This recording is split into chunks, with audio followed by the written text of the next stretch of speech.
Shalom, good afternoon from Jerusalem, Israel. This is Mr. Lowell Joseph Gallen, founder of the Root and Branch Association Limited, established in the United States of God of Israel, bless America, in New York State in 1981, and now celebrating our 42nd year. Today is Wednesday, May 10th, 2023 in the Gregorian calendar, and it is the 19th day of the second Israelite Hebrew month of ER in the Hebrew Israelite calendar year 5783. Welcome to episode 56 of our weekly Root and Branch Association Torah Fellowship seminars. The chairman of the fellowship is Rabbi Hananiah Weissman, who's also chair of the seminars. And he is a giant of our time. He is, in my opinion, the Rabbi Weiss-Mandel of our time. In his case, the unheeded cry of Rabbi Weiss-Mandel is being heeded, the cry of Rabbi Weissman, and he kept his integrity and honor intact the last 3 years when most people who are ordained rabbis and rabbinical institution did not pass that test.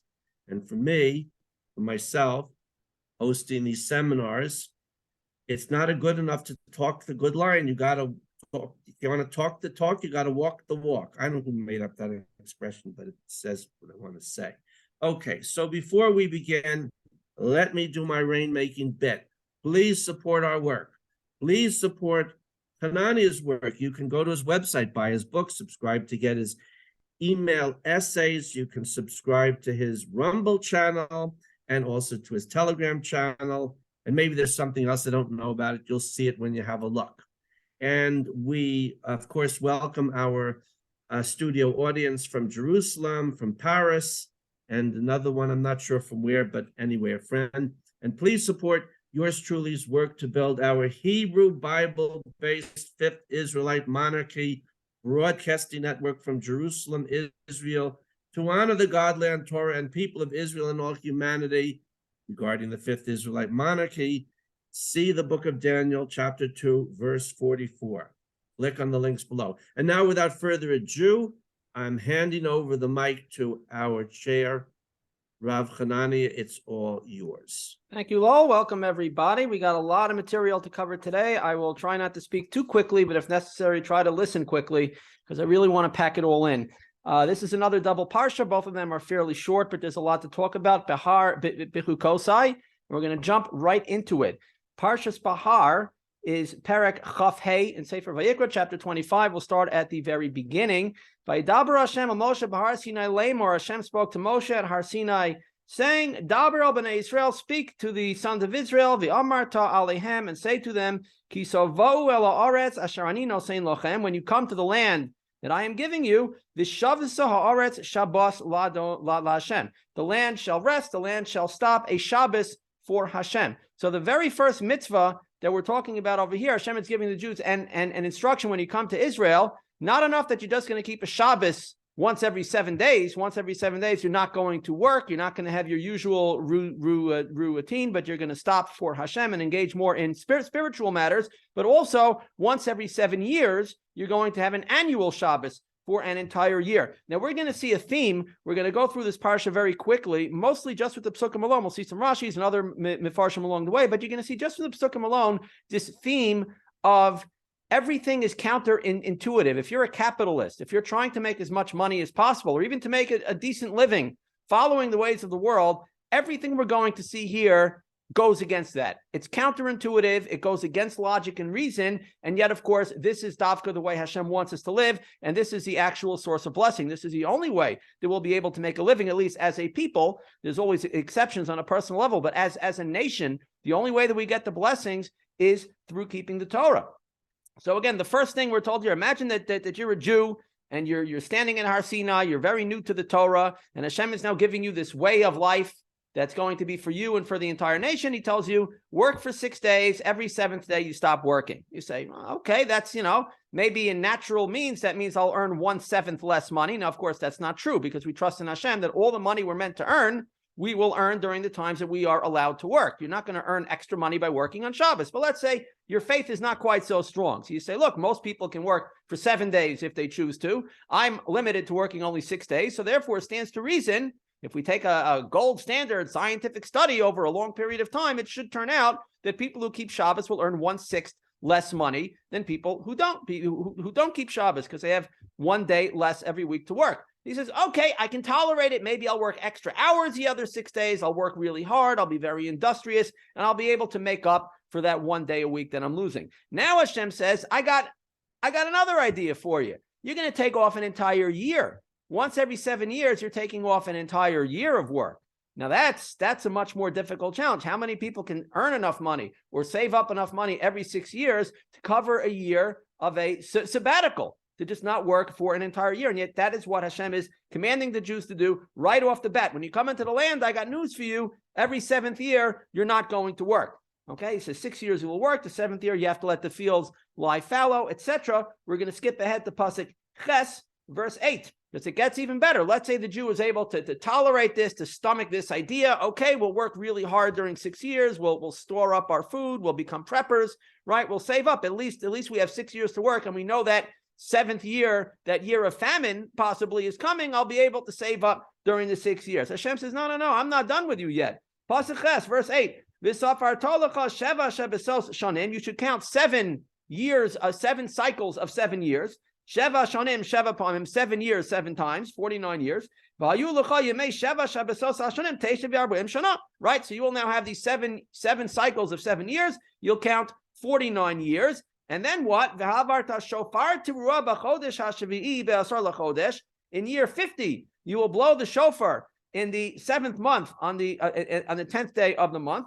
B'yom HaKippurim, on Yom Kippur. Ta'aviru shofar b'chol artzachem. You shall sound the shofar all throughout your land. What does this signify? You are sanctifying, you're making holy this 50th year. So and over the last 49 years, you had 7 years that you weren't working. And in all of those years, 1/7 of your days, you also weren't working. Now you get to year 50. You shall call out freedom for all the inhabitants in your land. Yovel it's a Yovel year. Shall be for you. And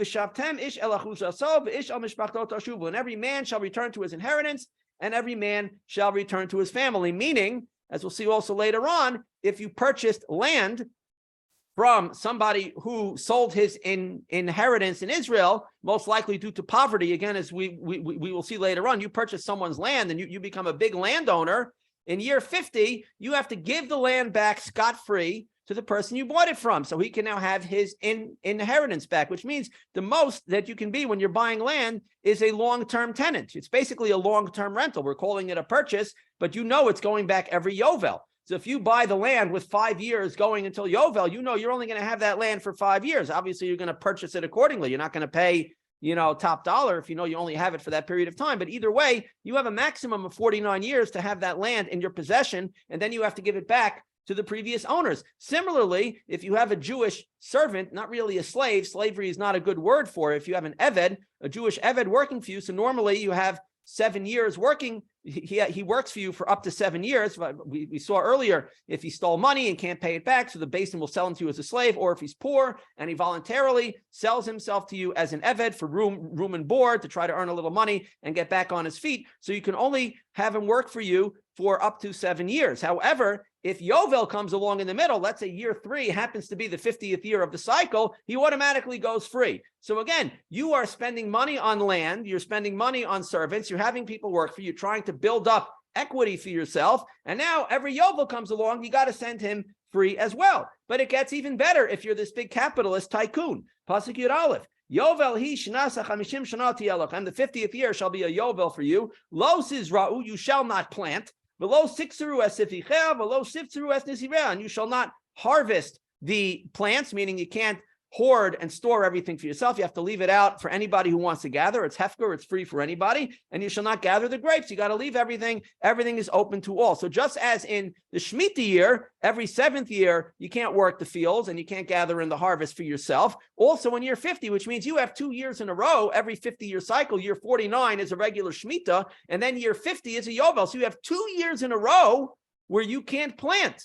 And this was an agricultural society. Most of the people presumably were making their living off the land. So now you don't just have Shabbos that you can't work. You don't just have Shemitah every 7 years that you're not working, but you have the Yovel, which is years 49 and 50, 2 years in a row, where you are giving back the land that you purchased. You are setting free many of your workers, presumably, and you're not working the land for 2 years. How are you going to eat? We're talking about a whole nation. We're talking about millions and millions of people are not working. This doesn't sound like a recipe for prosperity or national security, and yet this is the mitzvah Hashem is giving us at Har Sinai. When you go into the land, these are the instructions, and yet the Jews faithfully march into the land, knowing this up front and accepting this upon themselves. This is not something that a rational, so-called scientific person would accept upon himself. Certainly a nation of millions and millions of people, they could only have done this, they could only have accepted this and kept this if they knew that Hashem is real, that Hashem really gave us a Torah, Hashem had proven himself to them, and therefore they took this on trust and said, fine, you don't want me to work on Shabbos, you don't want me to work my field for 2 years in a row, I'm not worried about having food to eat. I know Hashem is going to take care of us. Okay, so this is one of the easiest proofs to me that Hashem is real, that the Torah is real, that the Jewish people really have a tradition dating all the way back to Har Sinai, because no rational person, certainly not a nation of millions of people, would have ever accepted this in the first place if they didn't know for sure that Hashem is the real deal and this is really true. And certainly they wouldn't have been keeping it, and they wouldn't want to keep it to this very day if they didn't know that this is the real deal, that they did this, they put it into practice, and they saw that it worked. Now, of course, there were many times they didn't keep the Shemitah and the Yovel, and we'll see later on, that's one of the main reasons why we were exiled from the land. But surely, there were many periods of time that they did keep the Shemitah, and they did keep the Yovel, and they didn't starve. Because if they were starving and it failed, they would have said, okay, it's just not working, we can't do it. Obviously, it had to have worked. Why did they stop doing it if it was working? Because people have a Yetzer Hara. They do the wrong thing. They get attracted to idolatry. They think they're able to do better. They think the power comes from them. But clearly, there were periods of time where they were doing this. They were keeping this as a people, and it worked out not only just fine, but better than they ever could have expected if they did it the so-called natural way. It gets even better, though. Hashem is going to up the ante even further. We skip ahead now to Pasuk Yud Daled. Okay, still in chapter 25. If you sell, when you sell something, merchandise, to one of your people, or you purchase something, al tonu ish esachiv, do not rip off your brother. A man should not overcharge or undercharge, as the case may be. The seller shouldn't rip off the buyer. The buyer, if he knows the value of the merchandise, shouldn't rip off the seller. You have to sell things at a fair price. It's a very limited range. The Torah, of course, wants people and allows people to make a reasonable profit, but there's a very limited range. You can't drastically overcharge somebody for something. You're not allowed to do this. The person can say, look, I'm a sharp businessman. I have a keen eye for things, right? I know value. I know how to get good deals, and I'm able to wheel and deal and rip people off. The Torah says, no. There has to be room for the seller to profit, but there has to be room for the buyer to live. You have to have a fair economy that's fair for both buyers and sellers. So now it's putting a ceiling, a cap on the profits that you're able to earn from your ordinary commerce. But Hashem, of course, says even more. Skip ahead to Pasuk Yud Zayin. V'lo sonu ishes amiso, you shall not afflict or rip off.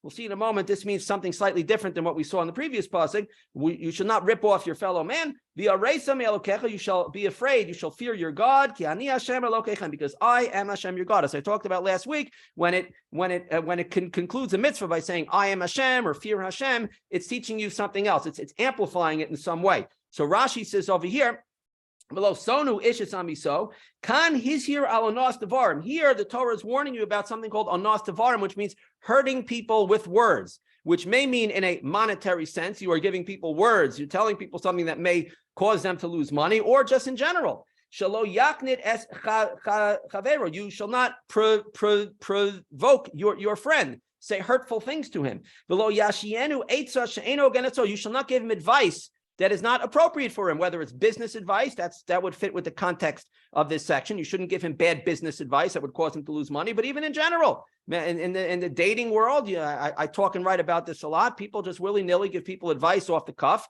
about very personal things, and it's just off-the-cuff advice. You should not give people advice on personal matters and lifestyle choices and the way they live their lives off the cuff. You have to really think very carefully and treat it with great seriousness. When somebody's coming to you for advice, don't be flattered that they're coming to you for advice and therefore feel obligated to just give them an answer off the cuff.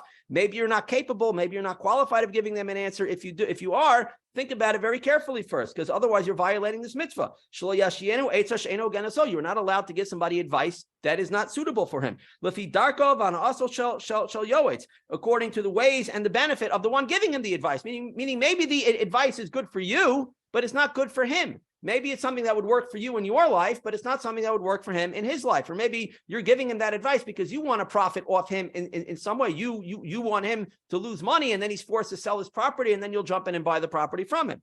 The im tamar, and if you will say, mi yodea im niskavanti l'ra, who knows if my intentions were bad or good? I am very piously giving him advice. Who are you to tell me that I have evil intentions or that I'm very careless in how I do it? Therefore it says, you shall be afraid of your God. The one who knows your thoughts, he knows what's really in your heart when you're giving him the advice. Anything that is given over to a person's heart, that the only one who really recognizes it is the one who knows Hashem, who knows what's in our hearts. The courts can't judge somebody for this, right? You can't have witnesses coming to Beis Din saying this person purposely gave somebody bad advice, right? We can't prosecute for that, but Hashem does. Hashem knows. Anytime it's something that's given over to a person's heart, where a person can wiggle out of it socially, but Hashem knows what's in his heart. Therefore, it says, "You shall fear your God." Next pasuk Yud Ches 18. You shall keep my laws and guard my judgments and do them. And you will live safely and securely in the land. Hashem is assuring you here, you're doing all of these things, and we're not done with them yet, but we're going to do all of these things that are counterintuitive, that seem to be limiting our opportunity to make a living, and saying it to an entire nation. It seems to be a very irresponsible way for a nation to live. Hashem says, for you, the Jewish people, this is the only way to live. If you do this, you will be prosperous, and you will live safely in the land. So it's all based on emunah and bitachon. Again, for me, this is one of the very easy proofs that the Torah has to be real, because no rational person who is making laws for a nation would say, don't work for 2 years in a row. Nobody works for two years in a row. Not even the oligarchs who run everything, right? During the lockdowns, the ordinary people couldn't work. Many of them couldn't work, but the rich people did anything that they wanted to do. They profited greatly from it. Here we're saying nobody works the fields, right? Everybody starved for 2 years. Hashem says, don't worry, you're not going to starve. I'm going to bless you, and everything will be just fine.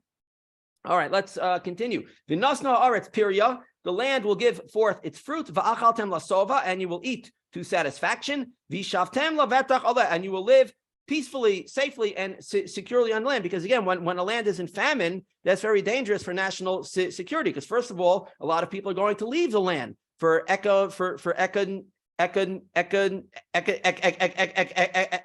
reasons, especially the young people, the working people who would otherwise be fighters in your army, men of fighting age, are not going to be wanting to join an army. They're going to be wanting to feed their families. They'll move out of the country if necessary. And also, of course, when a country's economy is not doing well, they're easy pickings for their enemies. When the people are starving, they're easy pickings for the enemies. So you might think, well, we have to plant the land, right, during Shemitah and Yovel, because the Arabs are all around us. The Goyim are going to attack us, and we have to have lots of food. We have to have full bellies ready to fight. Hashem says, no, the only way that you're going to be safe is if you dafka keep Shemitah and Yovel. What it says over here about eating to satisfaction, Rashi has a comment here from Torah's Kohanim. Not eating to satisfaction means even in your bellies you will have a blessing. And he says elsewhere that you will be able to eat a little bit and you will be satisfied. That not only will you have a super abundance of food, but you won't even need to eat large quantities of the food in order to be satisfied and healthy. The food will be blessed inside of you. People can eat and eat and eat and not be healthy, even if they're eating healthy foods. Hashem is blessing you. You won't have to worry about food because, first of all, you'll have plenty of it, and you won't even need to eat that much of it. You will be satisfied, you will be full, and you will be healthy. Again, this is above science and nature. V'chi samru, but of course, not everybody's on that level. So the next passage continues. And should you say, what will we eat during Shemitah? Okay, Hashem, very nice idea about Shabbos, but here you have a whole year of Shabbos. This Shemitah year, what are we going to eat? We haven't planted, right? We can't plant. We can't gather our produce. What are we going to do? The food has to come from somewhere. So Hashem says, I will command my blessing to come to you in the 6th year. I'll pay you up front. the land will produce produce to last for 3 years. You will have such a superabundance in year 6. If you fully commit to keeping Shemitah, you don't have to worry about it. I'll give you food in year 6 to last you for year 6, for year 7, and for year 8, meaning if you're not growing the food during Shemitah, you have to have enough for the following year as well until the new crops can grow. And Chazal say also during year of Yovel, you'll get 4 years of produce during year 6 because it's got to last you for the Yovel year also. Okay, so you don't have to worry about it. You don't have to worry. Hashem guarantees everything will be fine if you keep the Torah. Uzratem es hashana hasheminis, you will plant in the 8th year after Shemitah. Va'achaltem min hatavua yashan, and you will continue to eat from the old produce, meaning it will stay fresh and you will have plenty of it. Ad hashana hatashiyis, until the 9th year. Ad bo tevuasa tochel yashan, until the new crops can finally grow, you will continue to be able to eat from the old produce. Okay, so let's say I accept Shemitah, I accept everything. Okay, the aretz lo si mocher litzmisos. Hashem says, furthermore, you cannot sell the land a final sale, a permanent sale. He liha aretz, because the land belongs to me, as I mentioned by Yovel, right? The land goes back. That's what Hashem is saying over here. You cannot sell the land permanently, but you can only sell it up until Yovel, which means you're basically renting it out long term. Ki geirim v'soshavim atem imadi, because you, the Jewish people, are geirim. You are like converts or foreigners and residents with me, meaning you are not the owners of the land. You are, Hashem is the owner of land. Certainly not the Goyim are the owners of land, but it's saying everything belongs to me. The land belongs to me, and I am allowing you to live there. So therefore, you have to keep my laws. And in all the land of your inheritance, you shall give a redemption to your land. Meaning, if you sell the fields to others, you have to give the previous owner an opportunity to redeem it. Now, I want to read to you the end of the Ramban on Pasuk Chav Gimel over here, that's 23, about not being allowed to sell the land permanently. He says as follows. He quotes a medrash, and he says, "V'zui kavanosim b'toras kohanim." This is the intention of Chazal and the medrash Toras Kohanim, latzimisos lachalutin, meaning permanently, forever. Just explaining the word. Ki liya aretz, because the land belongs to me, Hashem. Al teira einecha ba. You should not have an evil eye about it. I mean that you shouldn't feel bad. It shouldn't bother you that you're not allowed to purchase real estate and own it forever. That you've got to give it back to the person who inherited it. Ki geirim v'sol shavim atem, because you are just geirim and residents on the land. You're not permanent on the land either. Al tasu asvchem ikr. Don't make yourselves to be the primary owners of the land. Atam imadi. You are there with me. Meaning Hashem is the primary owner of the land, and you yourself are only a resident. So you have no right to own it permanently, because the guy you bought it from also doesn't own it permanently. He can only sell you what he himself owns. Well, he's not the ultimate owner of the land. Hashem is the ultimate owner of the land. He too is only going to be there for a certain period of time, and then he's going to go and pass on. And Hashem is going to continue to own the land. So this person can only give you the rights to the land for a period of time. And Hashem decided that's going to be up to Yovel. So it shouldn't bother you that you can't purchase it for longer than that, because it isn't even his forever either. It all belongs to Hashem. It is enough for a servant to be like his master. He doesn't have to be better than the master. The master owns the land forever. Okay, you don't get to own it more than the master does. When you treat the land as if it truly belongs to me, Hashem, then it will be for you. Meaning, if you acknowledge that Hashem is the master and owner of the land, and we are here as a privilege because he allows us to be here, and only in the condition that we operate according to his mitzvos and his Torah, then the land belongs to us. But if we decide to make ourselves the owners of the land, and we're the bosses and we make all the rules, then the land will not belong to us anymore. Hashem will kick us out. Very, very powerful words here from Chazal. If you want to be safe in the land, doesn't mean that we have a stronger army, doesn't mean that we make deals with the nations of the world. It means that we keep the Torah, and then everything will be okay. By the way, when it comes to selling the land permanently, we're not even allowed to sell land or buy land permanently from our fellow Jew. Certainly nobody has the right to give away our land to Arabs or Goyim or anybody else. Nobody has that power to do so. You can't even give it away permanently to a fellow Jew. So this is a very important point to keep in mind. Okay, let's continue now with Pasuk Chav Hey. When your brother becomes poor and he sells from his inheritance, because as Rashi explains, to teach you from here, when he becomes poor and he sells you the land from his inheritance, that to teach you a person is not allowed to sell his field unless he has the pressure of poverty. Okay, he can't just he doesn't feel like working his land, he doesn't like being a farmer, he wants to have more cash, whatever. So then he decides to sell his land. He's only allowed to do it out of poverty. Every Jew should be a landowner. Every Jew should have a piece of his personal inheritance. And me'achuz also, from his inheritance, v'lo kula. He shouldn't sell all of it. If you're forced to sell the land, don't sell all of it. Sell the minimum that is necessary to get by. Limei derech eretz, the Torah is teaching here derech eretz, proper conduct. She is shire sadel asma, that you should leave over at least a field for yourself. If you're forced due to pressure to sell part of your inheritance, don't sell the whole thing. Always keep part of your inheritance for yourself. We should always have our roots in our own possession. Okay, going back to the pasuk.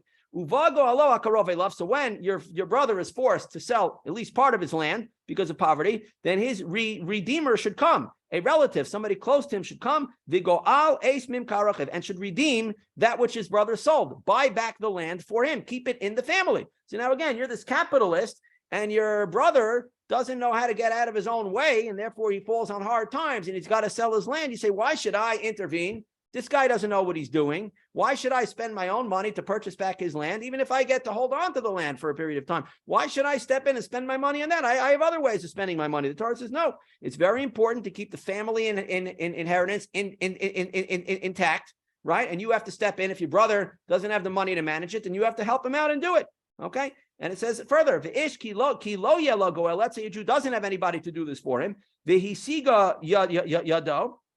and he eventually earns back some money for himself, and then he has enough to redeem the field, then he has a mitzvah. So it goes on to say that he has to redeem the field for himself. Again, this is not capitalism. This is not, trying to earn as much money as possible. It's about doing the right thing, keeping the land in the hands of the right people, being fair to everybody, allowing people to live, keeping everybody in a stable lifestyle in the inheritance of their forefathers. And that dafka will bring prosperity on the Jewish people. But we are not done. You skip ahead to Pasuk Chav Tes, Pasuk 29.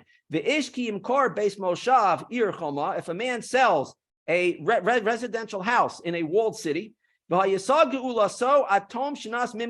he has the right to redeem it within a year of him selling it. So he has 1 full year to redeem it. Meaning, if a person sells a home in a walled city, why is he doing that? Probably because, again, he fell on hard times. He has to downsize a little bit. He needs to raise capital. It's a very difficult thing for him to have to do. He has a right within a year to buy back the house. If he's able to raise money and get back on his feet, you have to resell him the house at the price that he paid for it. You can't even make a profit from it. You have to sell him back his house. Now, again, imagine yourself, you're moving into this house that you bought and you're really excited. And you're thinking this is a really good investment. Like, real estate in Israel always goes up. Now this guy comes along 6 months later and says, hey, I raised some money. I'm buying back my house. He's not asking you, he's telling you. And you have to do it. You have to move back out and give him back his house. This is an incredible act of charity that the Torah imposes on us because, again, it's looking out for people who have fallen on hard times. It doesn't want people to have to be vagabonds, selling their inheritance, leaving their roots. It wants people to be able to stay in their homes. And even when we're engaged in business, there's this built-in chesed, there's this built-in care for people that we can't take advantage of them. We are allowed to profit. We're allowed to do what's good for us, but we always have to have an eye on what's good for the other person as well. And we can't take advantage of him. The Ramban says over here, I'm going to read the whole thing. Because for a person to sell his house, it's very hard for him. Okay, we're not talking about a person who doesn't like his neighborhood and he wants to move. We're talking about a person who's selling his house because he can't pay his bills. It's very hard for him to sell his house. And he will be embarrassed at the time that he sells it. He's very ashamed that he has to now sell his house. The Torah wanted to give him the opportunity to redeem it within the first year. And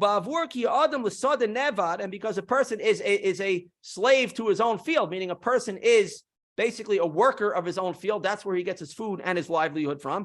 And from his field, he gets bread for his life, for his livelihood. The Torah wanted that the fields should always go back to the owners at Yovel. But let's say the person did not redeem the house after the first year, meaning the house doesn't go back at Yovel. The field does. The house in an unwalled city that's considered to be part of the field does go back by Yovel. A person builds a house on the field because it's really an extension of the field. So it's considered to be the same status. If a person is selling a house in a walled city, he only has 1 year to redeem it. And if he doesn't, it doesn't go back on Yovel. So that's what the Rambam is going to talk about here. So after a year where a person has already moved, he's given up already on his first house. And now he's living for a full year in a different house. Lo yaziklo. It's not harming him anymore if he doesn't move back to his first house. Okay, because he's settled into his new neighborhood. He's gotten used to his new house already. Because he's not going to lose his livelihood now if he doesn't buy back his first house after a year. A year is a long enough period of time to make new contacts, to find new work, to find a new livelihood. So therefore, the Torah gives him an opportunity within the first year, if he really wants and needs, to get back to his first house, to raise some money and buy it back. But after that already, it's not the end of the world if he doesn't buy it back. Okay, so very important ideas here. Okay, let's continue with Pasuk Lamed Aleph. I'm not going to read the whole thing here. This is talking about houses in fields that are considered to be part of the fields, and therefore at Yovel they do go back. Then it talks about if a Levite sells his field, he always has the opportunity to buy it back because Hashem doesn't want Shevet Levi to be moving around. He has cities that are special for Shevet Levi. They were the primary teachers of the Torah back in the day, and therefore they have to have a stable locus. They have to have their cities intact. They can't have Leviim falling on hard times, being scattered all over the place, because that would destroy the whole concept of a tribe of people teaching Torah. So they have to all be together. Their organizations have to be intact. Therefore, they always have the opportunity to repurchase their houses if they sell them. Again, the Torah is not concerned about you making the greatest profit for the real estate in investors speculating, but for having a Jewish society in the land of Israel based on the Torah being stable with concern for the welfare of all people. Okay, Pasuk Lamed Ches. This concludes this whole section, and it says, it also says, I want to go read Pasuk Lamed Hey first, 35. Let's say again, your brother falls on hard times and he becomes impoverished. You should strengthen him. The ger and the toshav, right? Even a non-Jew who's living in Israel who accepts upon himself the laws of Noach. We're not talking about the Arabs. We're talking about good goyim who formally accept the Torah and the mitzvahs that they are obligated to keep. Then you have to keep them alive. You have to help them with their life. So both a fellow Jew and these righteous Gentiles that are allowed to live in Israel, you have to strengthen them. So how is this illustrated? You can't take interest from them. And fear your God. Your brother shall live with you. So let's say you are lending these people money in their hard times. You have to give them a free loan. Again, why should I lend them money and not charge interest? I could keep it in the bank and earn 0.0001% interest these days, right? Or I can invest it somewhere, right? Money has value. You're able to do something with it. Now I'm lending it to somebody else. Granted, I'm getting a mitzvah, but I could have been earning money with that money. I could have been taking advantage of a good business opportunity. Why shouldn't he compensate me for that? The Torah says, because I commanded you to do a favor for him, to lend him the money. This is an act of charity, and this will be a source of blessing. You are not allowed to charge interest because interest, as we know, most people are in debt. And if you're in credit card debt, then people are really in big trouble. The interest bites away. It's called neshech. It's something that bites you. It bites and it bites and it bites. First, it just takes a little nibble. You don't really feel it. But again, it's really biting away everything from you. Interest is a terrible thing. So therefore, you are not allowed to charge interest to your fellow Jews. To the goyim, you are allowed to charge interest. There's nothing wrong with that, because again, when you are lending people money, you are costing yourself money. That money could be used for business purposes. So if somebody is part of the club, then you do a special favor for them. Your own brother, your own father, you wouldn't charge interest to. So somebody's part of your family, part of your club, you don't charge interest. If somebody's not part of the club, you have every right to charge them interest.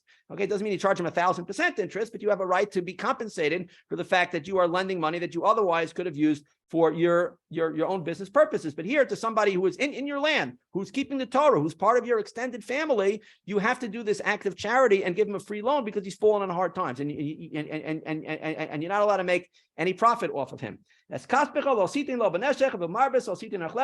you shouldn't give him money or food, charging him interest either as an ongoing rate of interest or one lump sum, that he's just giving you a flat amount of money extra because you gave him the loan. Ani Hashem Elokeichem, I am Hashem your God, Asher Otzeisi Eschem Eretz Yisrael, who took you out from the land of Egypt. Lasei Sochem Eretz Canaan, Liosochem Leilokim, to give you the land of Canaan, of course, the land of Israel, to be for you a God. That concludes this section. And Rashi over here says as follows. The last Rashi on this pasuk says, "Shekol hadar be'eretz Yisrael ein anilo leilokim." Whoever lives in Israel, I am for him a God. But anybody who leaves Israel, he is like he is worshiping idolatry. So again, we're not talking about Jews who never had the opportunity to live in Israel. Rashi didn't live in France by choice. He lived in France because that's where he was forced to live, right? But today, pretty much any Jew who wants to live in Israel, I know it's difficult here, it's difficult everywhere. There's certain challenges that are particular to Israel, but nevertheless, we have a mitzvah to live in Israel. Hashem wants us to be here, and it says very stinking words over here. If a Jew, by choice, voluntarily, we're not talking about he's taking care of elderly parents and he's doing a tremendous mitzvah. We're talking about people who, for lifestyle reasons, for comfort reasons, for convenience purposes, they choose to live outside of Israel. It is like they are serving Avodah Zarah. It is like they have cast off Hashem from being their God. This is not me being an extremist, having these strong opinions. This is just reading you a pasuk from the Torah and Rashi. So every Jew needs to accept this. Okay.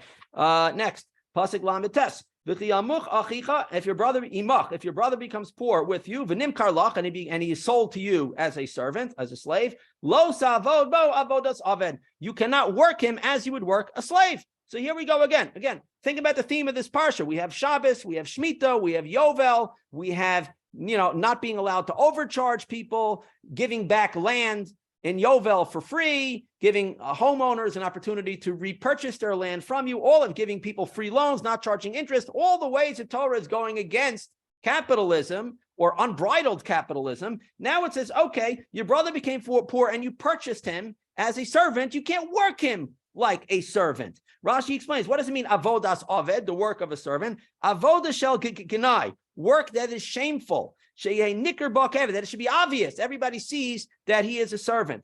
That he shouldn't be carrying your bag with you when you go to the bathhouse. He shouldn't be carrying your shoes and your towel and your soap for you to the bathhouse. That is a very degrading thing for someone to do. You shouldn't make him put on your shoes for you, put on your own shoes. You shouldn't make a slave do. Again, slavery is not really the right word. There is no good English word for eved. It's basically a worker who's forced to work for you because he sold himself to you, or he was sold to you by the courts, but he still has his dignity and he still has a great deal of rights. You can't overwork him. You can't make him work in ways that make it obvious to others that he is an eved. You have to preserve his human dignity over here. Kisachir, kisoshav yeimach, pasuk mem. He shall be for you like any other worker or resident. Achnas hayovel ya avodimach, and again until the year of Yovel he shall work for you. V'yatsa me'imach, and Yovel he goes away from you, whether he paid back his debt or not. He gets a get out of jail free card. Hu uvanav imo, he and his children with him. Well, who said anything about his children? Hold that thought. V'shavel mishpachto, and he shall return to his family. V'alachuzas avosav yoshav, and to the inheritance of his fathers he shall return. Meaning every Yovel, everybody gets a free pass, and they get automatically back on their feet, because we don't want anybody to be a servant. We don't want anybody to be poor. Anybody who's fallen on hard times gets a free chance, a free get out of jail free card at Yovel to start fresh. So Rashi says about the children, Hu vanav imo, Amar Rabbi Shimon said, Imhu nimkar, if he was sold as an eved, banav mimachran, who sold his sons, who sold his children? Elamikan, but we learn from here, Sherabo chayav bimizonos banav, that the master, the owner, not even an owner, but the master of the servant of the eved is obligated to feed the man's children as well. So when you purchase a servant for you, not only are you not allowed to work him too hard, but you got to feed his family too. Doesn't sound like a great business investment, but this is what's right for the person. Why would a person sell himself into servitude? Because he's fallen on hard times and he's desperate and he needs the room and board. He needs the opportunity to earn a little money, get back on his feet. Or even if he stole money, the man is a criminal. He stole money and he can't pay it back, and the court sold him to you as a servant. Even then, you have to preserve his dignity. The purpose of him being an eved is to rehabilitate him, to work off however much of the debt he's able to do during his period of servitude, which could be cut short by Yovel anyway, and even then is capped off at six years of work. He may not pay back the full debt. It's there to rehabilitate him and take care of the family. Now compare this to the Western model of justice, or even justice anywhere else in the world. People are thrown into jail for all kinds of petty crimes that maybe they didn't even commit, right? The standard of evidence is not very high in many places. They're thrown into jail, and what happens to their family? Tough luck, right? If they're even able to afford all the legal bills and all the court fees of going through the criminal justice system, the people are going to be penniless. The main breadwinner is now rotting away in jail doing nothing, right? So what happens to the family of these people? They also go into poverty. It just ruins the whole family. It ruins everybody. The Torah says, no, if somebody stole money, granted, he's got to pay it back. He has to work hard. He has to shame himself by being a slave. I mean, even if he's not worked in a shameful way, the very fact that he's an Eved is in and of itself shameful. He's going to pay back part of his debt. He's going to see a better way of living. He's going to be living with a family and see the way a proper Jewish family actually lives. And his family is going to be taken care of. Again, it's all about taking care of all members of our society, from the high to the low, even to the lowest of criminals. The Torah is looking out for them. Okay, next, pasuk. Second, what are we up to here? Pasuk Mem Beis 42. Why do we do this? Hashem says, Ki avadaihem, because they're not your servants, they're my servants. Asher otzeisi osam me'eretz Yisrael, I took them out of the land of Egypt. Lo yimachru mim keres avad, they shall not be sold as you would sell a slave. You think of the old style slave markets, right? Where you strip the slaves naked so people can see the physical fitness, the age, right? You see the quality of the merchandise being sold. The slave is nothing more than an animal in human form, right? That's how slavery works in the outside world. In Judaism, we don't have slavery. This is one of the ways that ignorant people and anti-Semites and even Jews who are against the Torah because they don't understand anything or they have their own mental issues, we have slavery, we're as bad as everybody else. There's no slavery in human history that's like this, where you're feeding the family, where you're not allowed to work the slave too hard, you're not allowed to degrade him, and where you actually view the slave, the servant, as being Hashem's servant, and you also as Hashem's servant. He's basically your equal as a human being, but he's fallen on hard times or he's gone down a bad path in life, and it's your responsibility to raise him up as a human being.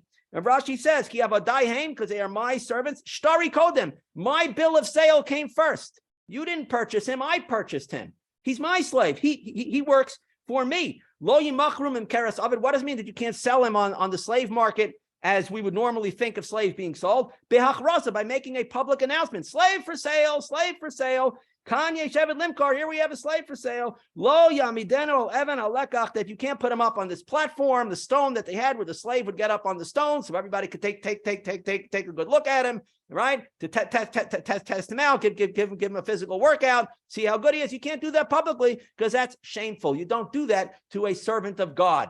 You don't do that to a servant of God. To an animal, maybe you do that, but not to a human being, to a servant of God. At least to a Jew, you don't do this. It says that the Goyim, you are allowed to sell the slaves. But again, we're talking about Goyim who are captured as prisoners of war. We don't go hunting Goyim to make slaves out of them. We're talking about enemies of Israel that we capture in war. Those people we are allowed to make slaves. But in general, the Torah does not have slavery as people normally think of it. And in fact, it sees slaves as being servants of God, that you can't even make a public sale. So again, if you're already going to purchase a slave, you want to know the quality of slave that you're getting. You want to make the most money as possible. The slave who's selling himself, the person who's buying, right? They both want to get the best price. The Torah says, I care about the dignity of the person most of all. Therefore, it can't be in a public sale. You can't make a public announcement because the shame of the person counts a lot more than any money that might be changing hands. Very, very important ideas. You see, slavery is actually a beautiful mitzvah from the Torah if you understand what it is. It's not real slavery, but it's actually building people up as being servants of Hashem. All right, skip ahead now to pasuk Mem Zayin 47. If the foreigner, the guy who keeps the 7 laws of Noah, the foreign resident, does well with you, he's prosperous, meaning we're not taking advantage of these people either. If a guy lives in Israel, he also has the opportunity to prosper. And your brother becomes poor with him, meaning the guy is prosperous and the Jew living in Israel becomes poor, falls on hard times. And the Jew sells himself to the guy as a slave, or to an idolater from a family of ger. Let's say there's a ger who's living in Israel, who is a good guy. He keeps the laws of Noach, but his family is idolaters, and this Jew falls on hard times, and he sells himself as a slave to the family of this ger, because he happens to know them, right? He's friends with the ger, and his family purchases him as a servant. After the Jew is sold, you shall redeem him. One of his brothers shall redeem him. Now Rashi says over here about the guy being prosperous and the Jew falling on hard times in pasuk Mem Zayin. He says, what caused the guy to become wealthy? Because he attached himself to you. The guy attached himself to the Jew, to Israel, to the mitzvos. That is a merit for him to become prosperous. But the Jew, your brother, became poor. What caused the Jew to fall? Dibuko imo, because he attached himself to the guy. Meaning, if a guy and a Jew enter a partnership, it's good for the guy and bad for the Jew. Because the Jew is learning from the ways of the guy. Okay, a Jew should be learning from his fellow Jews. We don't learn our ethics from the Goyim. We don't learn our morals from the Goyim, even the good Goyim. We learn it from the Torah. We should learn it from our fellow Jews, at least the Jews who keep the Torah. That's where we get our morals and our ethics from. Those are our friends. Those are the people that we fraternize with. We can have business agreements with Goyim. We can be good neighbors with the Goyim. But we're supposed to be associating, really hanging out with our fellow Jews, not going out for drinks with the Goyim, because ultimately they will rub off on us. And even the good Goyim, they're not really sophisticated when it comes to serving Hashem and being moral people, because again, they only have 7 mitzvahs. The Jews are supposed to be on a higher level. Therefore, the Jews should be fraternizing with each other. Otherwise, the guy will prosper and the Jew will fall. But if the Jew falls, you have to come and redeem him. You can't let a Jew be a servant to a guy, certainly not to a guy who keeps idolatry. Now, again, I might think, well, this idiot went ahead and sold himself as a slave to a guy, right? He showed that he's not a good person. Why should I go and redeem him? Okay, so Rashi says on Pasuk Memches, Kula TTLO, that you shall redeem him miyad, immediately. Not only do you have to redeem him, but you got to do it right away. Al tanicheo sheyitma, do not leave him, do not abandon him to become assimilated. What's going to happen if you don't redeem him immediately? He'll decide, the Goyim are nice, friendly family. They're taking care of me. I enjoy the way they live. Let me go visit their church. See their lifestyles. Right? The Jew is going to become assimilated. He'll find a nice Goyish woman. He'll fall in love with them. He'll learn from their ways. Don't allow him to become assimilated. But immediately, this is a red alert. A Jew has fallen on hard times, and he's fallen into the hands of the guy, and you have to redeem him. Now, the Torah goes on and says, we're not going to read all these psukim, that when you do redeem him, you have to give the guy fair market value for the Jew. You can't rip off the guy. Okay? You have to give the guy full value to redeem the Jew, but you got to buy him back immediately. Sfarno here says, Kvar Beru Zal, our Chazal already explained for us, Shelo Tomar, that you shouldn't say, Hoil v'holach zeh, v'naseh komer level dezar. This Jew went and he became essentially like a priest for idolatry. He sold himself to a family of idolaters. What, he couldn't find a Jew to give him a job? He couldn't find a Jew to purchase him as an eved? He had to dafka go to an idolatrous family to be a servant for them? Obviously, he is attracted to their lifestyle. So he's already going in the wrong direction. So Ema lidchi Evan Achanofel. I would think that I should cast stones at him. The guy's already fallen. I should kick him when he's down, or throw stones at him. Abandon him. If he likes the Goyim so much, then let him go live with them. We don't need him. Talmud Lamar. Therefore, the Torah says, Acharei Nimkar Gulatilo. After he is sold, you must still redeem him. And as Rashi added on immediately, we don't give up on a fellow Jew. However low he has sunk, he sold himself to the Goyim to be an attendant to idolatry. We still have to redeem him. We don't cast stones at him. Obviously, we're not happy with him. We don't rationalize or justify anything that he's done. We give him the hard truth, but we bring him back. We pay money to bring him back, and we give him Torah instead. We don't give up on any Jew, no matter how low he has sunk. Das Zikanim over here darshans this pasuk. Very interesting. The Das Zikanim is the Balei Tosfos. Writes as follows: the Chisasig Yad Ger, when the Ger goes up, when the Ger is prosperous, Ger is a Malchus Madai. So Ger here is a hint to the kingdom of Madai. Toshav, the resident, Zem Malchus Yavan. This is a hint to the kingdom of Yavan, the Greeks that also ruled over us for a time, right? The Madai, Paras and Madai and Bayesheni, at the very beginning of the Second Temple period, we were under the rule of Persia, Paras and Madai, and then we had the Greeks, of course, following, Ola Eker Mishpachas Ger, or to the idolaters from a family of converts, Zu Malchus Edom Shete Oker. This is the kingdom of Edom, the Romans, Esav, Amalek, really, that will be uprooted. Eker is also the Hebrew word for acre, can be to uproot something. So the kingdom of Edom is going to be uprooted. Okay, so Acharei Nimkar Gula Tialo, after they are sold, they will be redeemed. So this is Hashem talking. Shnemar, it says, Hiyom Nakam Belibi. There is a day of vengeance in my heart. Ushnas Ulayba, the year of my redeeming has come. This comes from Yeshaya Perak Samach Gimel, that Hashem is saying the Jews are going to be sold as slaves to the Goyim, even to the worst of the Goyim, the most idolatrous of the Goyim, but I, Hashem, am going to redeem him. That we redeem our fellow Jew, Hashem redeems us.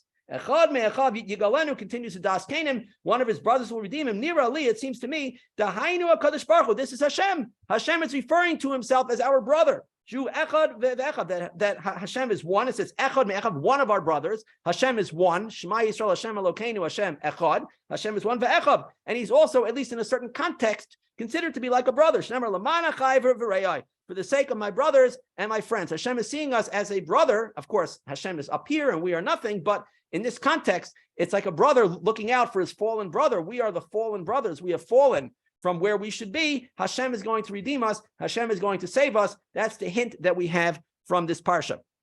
Okay, Rashi on Pasuk Nun Hey. This concludes this chapter. Ki li v'nei Yisrael avodim. So the pasuk first says, because for me, the sons of Israel are avadim, servants. Avadaihem, they are my servants. Asher otzeisi osam eretz Mitzrayim, that I took them out from the land of Egypt. Ani Hashem Elokeichem, I am Hashem your God. So Rashi says over here again, Hili b'nei Israel avadim, shtari called them. My document, my bill of sale came first. Hashem is emphasizing this at the end. Ani Hashem Elokeichem, I am Hashem your God. What is it indicating over here? Call him a shabdan milamata.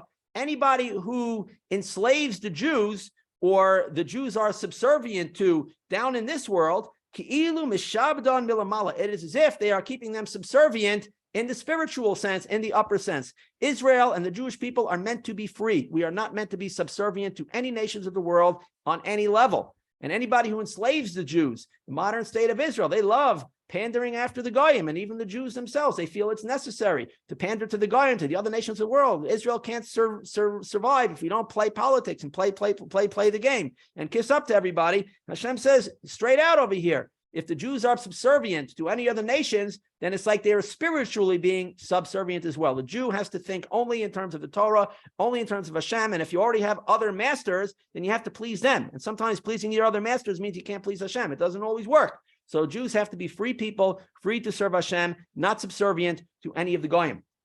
All right, now we're going to go to Parshas Bechukosai, share some ideas from here. The very beginning, this is chapter Perach Chavav, chapter 26, the very beginning, Pasuk Gimel, verse 3.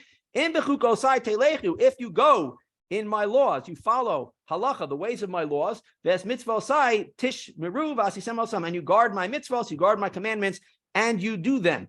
V'nasati gishmeichem bi'itam, I will give the rains in their proper time. V'nasna aretz yivula, the land will give out its produce. V'eis hasadeh yitain priyo, and the trees of the fields will give forth their fruit. Again, this is not scientific. This is not natural. There is no scientific connection between Jews keeping the mitzvos and rain falling at the right times. And Rashi even goes on to say from Chazal that it'll fall only like on Friday nights when people are home anyway having their meal. Then it's a really good time for the rain to fall because it's not bothering people. People aren't traveling. People aren't too much out in the streets anyway. So the rain will fall not only in the proper seasons, in the proper amounts, but it'll also fall at times when it's easy for you, when the rain doesn't burden you in any way. That's not scientific, right? The scientists can do all the studies they want. They won't be able to prove anything. But we know this is the truth because God said so. Okay? So if we keep the mitzvos, then everything will be fine. The fruits will grow. The rain will fall at the proper times. All right. So Rashi says over here, he says, "Vas mitzvosai tishmeru havu amelim b'Torah almanas lishmar l'kayim." Be busy, toil in the Torah on the condition to keep it and to fulfill it. Meaning we don't study the Torah as an academic exercise. That's certainly not what we're doing right here in this class. We're studying Torah for the purpose of keeping the Torah. Every time you open a sefer, every time you study some Torah, you should do it with the mindset of, I'm going to learn something to put into practical use in my real life. Not everything is practical, but we're going to try to, as much as possible, to apply what we're learning to our thoughts, to our actions. That's the reason why we're learning Torah, to actually translate it into changing ourselves, changing the way that we live. Okay? It says, that you shall learn them and guard them to do them. The whole point of learning the Torah is not to sound really smart and not to become an academic who writes scholarly articles, but to actually do what the Torah says. The Chizkuni says over here about going in the laws, if you do what I have cast upon you to do, you follow my instructions, then also the clouds, the earth, and the trees that were created for your sake, they will do for you what they were supposed to do. Meaning, if you do your job, you do the mitzvahs that you're supposed to do, then the trees and the land and the clouds will all do their jobs. Okay? If you serve me, then they will also serve you. Okay? That's the scientific analysis of the Torah. Very, very simple connection. Skipping ahead over here to pasuk, I encourage everybody to learn the parsha. You see all the beautiful brachos that we get from keeping the Torah. Unfortunately, we don't have time to do everything today. Skip ahead to pasuk Yud Aleph 11. V'nosati mishkani b'sochachem. I will place my dwelling place. Talking about the Mishkan, the base hamikdash in your midst. V'lo sigal nafshi eschem, and I will not distance myself from you. So the Ramban, long Ramban over here. We don't have time to read the whole thing, but he says over here. I'll read it. I'll try to get into this and read as much as I can. He says over here, Ki biyos Yisrael shleimim v'heim rabim. When the Jews are numerous and they are perfect in their ways, meaning that the Jews are living according to the Torah. It doesn't mean you have to be 100% perfect. When the Jews are living the way they're meant to be. Lo yisnaig inyanim b'teva klal. Nature will not follow a natural course, meaning the Jews will be above nature. They will transcend nature. Lo begufam, not in their bodies. Lo ba'artzam, not in their land. Lo beklal, not in general. Lo b'yachim, and not in any single Jew. We will all be above nature. Ki yavarech Hashem lachmam umeimam, because Hashem will bless their bread and their waters. The Yasir Machala Mikirbam, and Hashem will remove illness from their midst. Actually, Starchul Rofe, they will not, to the extent that they won't need a doctor. Thank God. We should never need doctors. We won't even need to bother to protect ourselves in the ways of medicine and health at all. We could just do whatever we do. If we don't sleep enough, we don't have a perfect diet, we don't exercise enough, don't worry. If we're keeping the Torah, again, as a nation, I'm not saying today that any one person can go along and live against the laws of nature. But if, as a people, we're doing the right things, we are not bound by the laws of nature anymore. Okay? As it says, because I am Hashem, your doctor. And this is what the righteous people did in the times of prophecy. Even if they were punished for something and they got sick. Again, the only time a person gets sick is because there's a spiritual reason for it. Okay, there may be a natural cover for that we can explain it in natural terms, but there's always a spiritual root cause of why a person is getting sick. And therefore, in the times of prophecy, they wouldn't go to a doctor when they were sick, but they would go to the Navi when they were sick. They would go to the prophet to say, tell me why I got sick. Tell me what sin I did or what mitzvah I wasn't doing properly that I can fix that defect, and then my illness will go away on its own. Indian Chizkiyo has happened with Chizkiyo when he got sick. And it says by Asa, when he was sick, he did not seek Hashem, but he sought doctors. If it was normal, standard practice for Jews to go to doctors during those times, why would it even mention the doctors? It would be self-understood that he went to the doctors. The guilt, the sin here is that he didn't seek Hashem. It's like a person says, it's basically a double lashon saying he didn't eat matzah on Pesach, but he only ate chametz, meaning it's emphasizing the fact that he went to the doctor, but he didn't go to Hashem. Okay, he goes on, we'll skip a little bit over here, and it says, the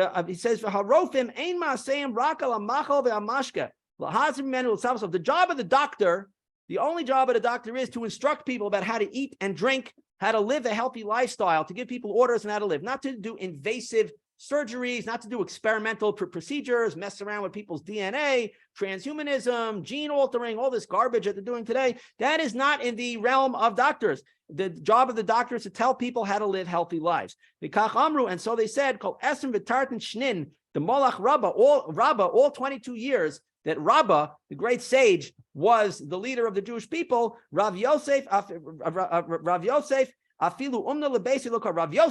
didn't even need to call a blood letter to his house. He didn't need a doctor. He didn't need any medical treatments. When Rabbah was in charge in his merit, then Rav Yosef didn't even need a blood letter, didn't need any medical procedures. What does one have to do with the other? Very simple. When the Jews are keeping the Torah, when things are the way they should be, we have no need for doctors whatsoever. The mashal lahem, and the mashal that Chazal give for this is Tara de la pasiach le mitzvasa, pasiach la asya. A door that is not open for mitzvahs, meaning to do charity for poor people. You don't open your door to give charity to poor people. Pasiach la asya. That door will be open to doctors instead. If you don't give your money to poor people, then you'll give your money to doctors instead.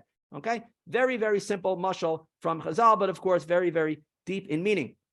He goes on over here, and basically he's illustrating this concept. I really encourage everybody to look up the Ramban. It's too long for me to read now, but he says over here, the final words here, he says, Birtzos Hashem darkei ish, when Hashem is pleased with the ways of a person, Ein lo asek berofim. He has no business with doctors. He has no need for doctors whatsoever. If Hashem is happy with you, you have no business going to a doctor. If you have to go to a doctor because that's the way of the world, and unfortunately, spiritually, we are on a low level today. We don't have prophets today. Who can dare say they are on such a high spiritual level that they don't need doctors? Certainly, as a nation, we're not on that level yet. Okay, so in some cases we have to go to doctors, but we should know that this is a punishment. This is a sign that Hashem is not happy with us. This is not the way it should be. And even if we're forced to go to doctors, we should recognize that the true healing only comes from Hashem. And we should also realize that this is a warning from Hashem. It's a message from Hashem to examine our ways and try to the best of our abilities, in absence of prophecy, to try to figure out the spiritual cause of the illness, because that's what's really going on. That's the cause of the spiritual illness. You can run around to all the specialists in the world. If you don't deal with the spiritual cause of the problem, you're not ultimately going to solve anything. Okay, just a few more ideas in the time we have left. Pasuk Yud Gimel over here, he says at the end of the brachos that we get for keeping the Torah, then we get to the punishments for not keeping the Torah. Ani Hashem Elokeichem asher otzeisi eschem eretz Yisrael. I am Hashem your God who took you out from the land of Egypt. He keeps emphasizing this. Miyos lem avadim, from being slaves to them. There was real slavery, not servants, but real slaves. Vo eshbar motos ulachem, and I broke the yoke of your servitude from upon you. V'olech eschem koma miyos, and I led you out with an upright posture as proud, free people over here. Rashi says about it again, Ani Hashem Elokeichem, I am Hashem your God. I already know Hashem is my God. He's told me a million times, and I experienced it for myself. So why is he emphasizing it here? To teach us something. Kedai ani shetaminu bi. It's appropriate. I am worth trusting in. Hashem says, you can trust on me. I am worthy of your trust. That I can do all of these things, that I can do all of these blessings that I promised you, that go against the ways of the world, that go against science and nature, that go against capitalism, your better business sense. I am capable of doing all these things that I promised you. Because I took you out from the land of Egypt. I did great miracles for you, right? You saw them with your own eyes. You experienced it. I proved myself to you already. Okay, maybe you and I didn't see those miracles, but we have an unbroken tradition dating back to the time that it did. We have a written record dating back to when it happened. We know that this happened. It was passed on from parent to child, from teacher to student for thousands of years. We know it happened, and therefore we must trust in Hashem. He has proven himself to us. Ibn Ezra here says, before we get to the punishments, the curses that take up the overwhelming majority of this parsha, he says over here a funny comment from Ibn Ezra: "V'reikei moach amru," the empty brains, people with empty brains say, "Ki haklalos rabos me habrachos," the curses are greater than the blessings. Oh, Hashem is so kind. Hashem loves us so much. How come the blessings take up only a few pages and the curses go on and on and on?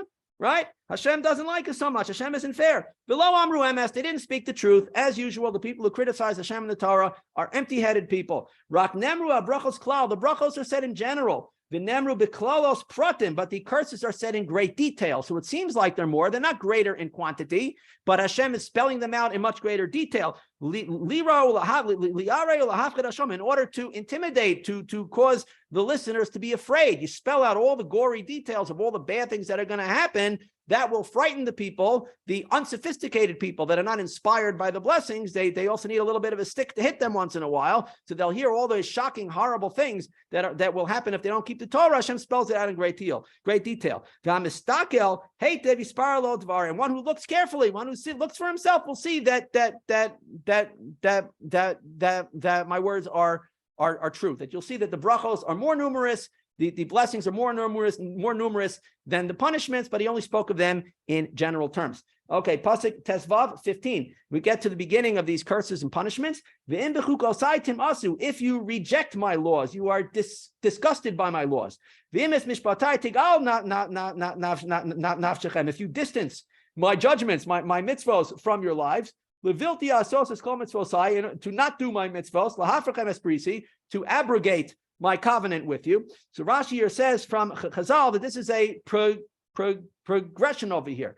If you reject my laws, so first it says in the last pasuk, in the previous pasuk it says, if you don't listen to me and you don't do my mitzvah. So he says not listening means that you aren't learning, and not doing means you're not doing. If you don't learn, obviously you're not going to do. One thing leads to another. And then it says, if you reject my laws, this is now step 3. That you were upset by other people who do the mitzvahs. Think of the secular Jews, the bad ones. I'm not talking about the ones that are decent people who have respect for the Torah, even if they're not really educated. I'm talking about the Times of Israel types of people, the real lefties that are fighting against the Torah, that it's bad enough that they don't learn, bad enough that they don't do, but they don't like when other Jews are keeping the Torah. Then you get to step 4.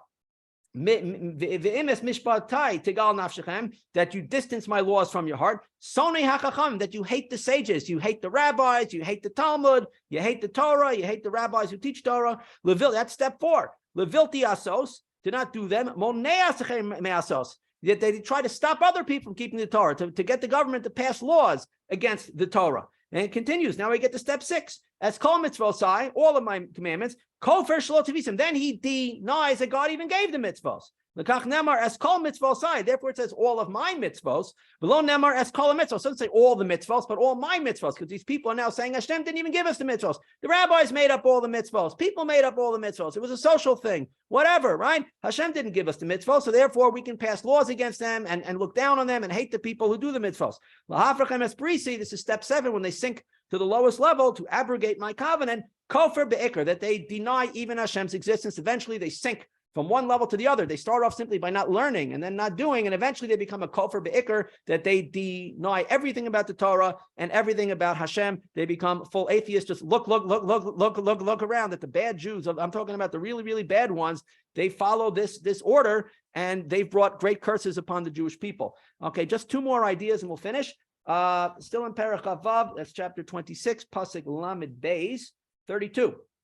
Vashimosiani as haaretz, and I will lay the land to waste. I will make the land of Israel desolate after I exile the Jews. The shamamu aleh oivechem hayoshvim ba, and the enemies who live there, right? I have a small number of enemies living in Israel, will be astonished by how Israel is laid to waste. So Rashi here says, and this is deep in the thick of the curses that Israel got for not keeping the Torah. Here we have a silver lining in the strangest of places.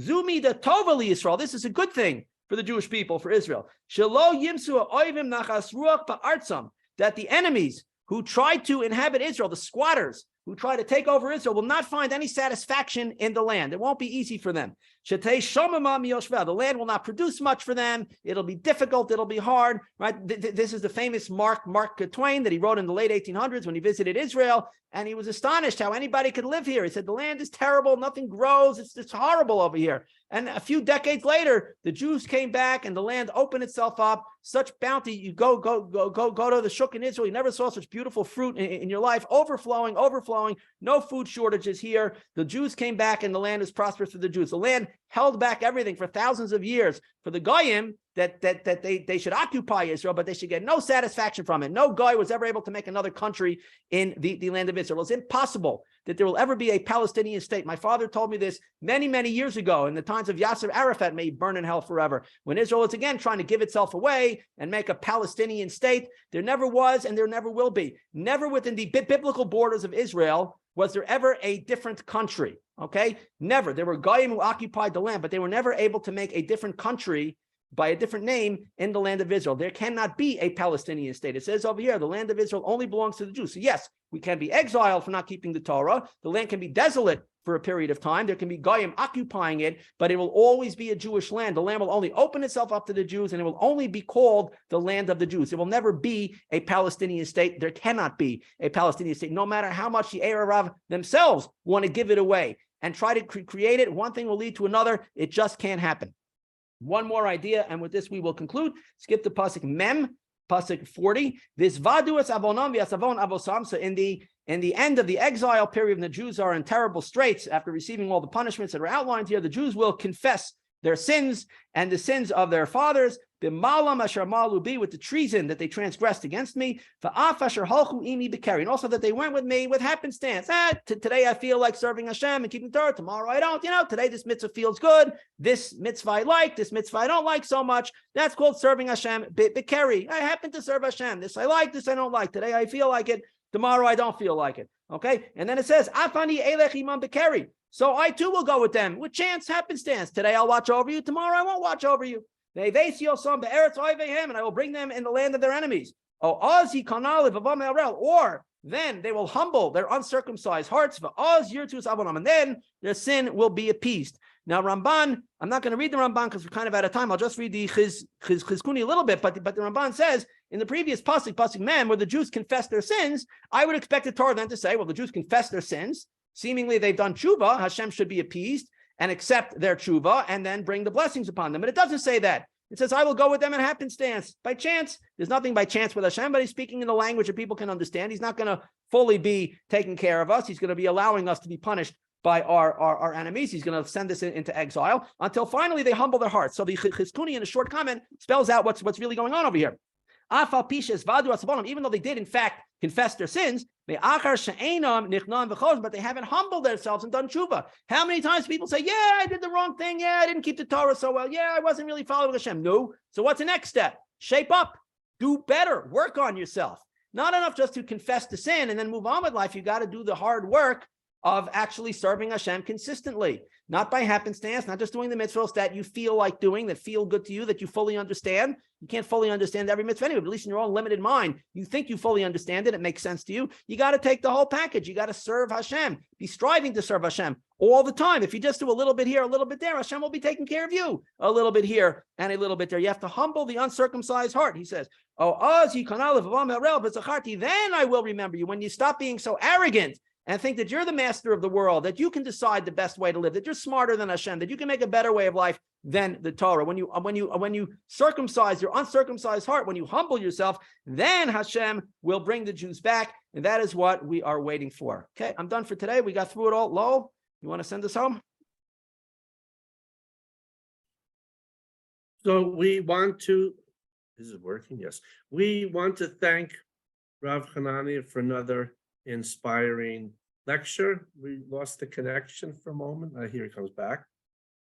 We want to thank our live studio audience from Jerusalem, Paris, Oklahoma City, and other parts near and far for joining us. And we will see you next week, God willing, on May 17th, Wednesday, for our weekly Torah Fellowship lecture. We wish you all a Shabbat Shalom or Shabbat Sheket. I saw that about 2 hours ago, Tel Aviv was a shower of rockets came from Gaza over Tel Aviv. I don't know what the results were there. Just historical note. It was our own Shabak and Mossad, the geniuses who encouraged the development of Hamas there long before we gave this to these as illegitimate occupiers. And not surprisingly, for 18 years, the clever Jews, Bubla knows best, have been subject to nonstop rocket attacks. It could stop in 1 minute if we went in and took it back. But, and always remember, who makes money on peace and who makes money on war? Always follow the money. Okay, let's do the rainmaking bit. Please support our work. Please support Rav Hanania's work. You can do that by buying his books from his website, subscribing to his email list, subscribe to his Rumble channel for his videos, the Telegram, and maybe some other options that I'm not aware of yet. And please support yours truly's work to build our Hebrew Bible-based Fifth Israelite Monarchy broadcasting network from Jerusalem, Israel, to honor the Godland, Torah, and people of Israel and all humanity. Regarding the Fifth Israelite Monarchy, please see the biblical book of Daniel, chapter 2, verse 44, and click on the links below. Okay, shalom from Jerusalem, Israel, where there is no shalom, but there could be, and we will see you next week.